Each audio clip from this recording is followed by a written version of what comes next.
Get ready for a unique experience at the Cincinnati Art Museum. This is so neat. The immersive opera, The Thinker, debuts this weekend with a twist. And here to tell us more is composer Nathan Felix. Good morning. Good morning. Thank you for having me. Thanks for coming in. Okay, so I don't immediately, when I think opera, think of it certainly in the way that you are going to perform it at the Cincinnati Art Museum. So let's just start with sort of the way the show is going to be presented, and then we'll get into more of what the show actually is. Sure. So it pops up like a flash mob, but somewhere in the museum that we don't disclose before the show. So the audience sort of walks around, and then it'll pop up, and then it takes you through different galleries throughout the performance. So it doesn't stay in one space. It doesn't stay in one exhibit or one room or anything like that. Nope. Goes upstairs, downstairs, all around. You never know. So people don't know, where it's going to start, obviously, and then do they kind of follow you around, or is it just do you disappear and then pop up somewhere else? A little bit of both, but we encourage them to follow, and usually they do. But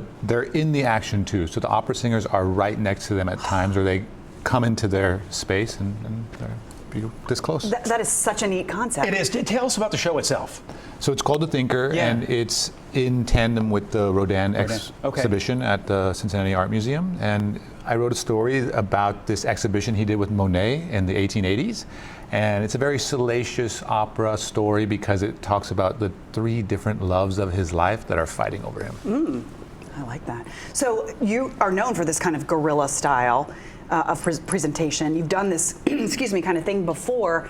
Tell us about some of the previous works that you've done like this and how audiences have responded to it. Sure. So I've done, will be my 20th around the country. Wow. And some of my favorites, I think, would be in Louisville. I did one, so not too far from here. Yeah, right down the road, Called The Artificial Heart, where this heart transplant happens. It was a real story, but I turned them into a zombie. And it was sort of a satirical, sort of comedic performance, and the audience they were laughing the entire time. It was on 3 stories, so people were going up and down the elevators. I often perform in elevators, to have transitions and things like that. Oh my gosh. So explain this to me. You obviously see things a little differently than folks do, the way you kind of put the pieces together. Sure. How do people respond when all of a sudden there's an opera singer literally just standing right next to them? Do you know what I mean? Because it's in one sense exciting, but is it ever off-putting? Like, how do people respond? I don't think we've gotten a lot of responses that are off-putting, but for instance, we can start a scene here.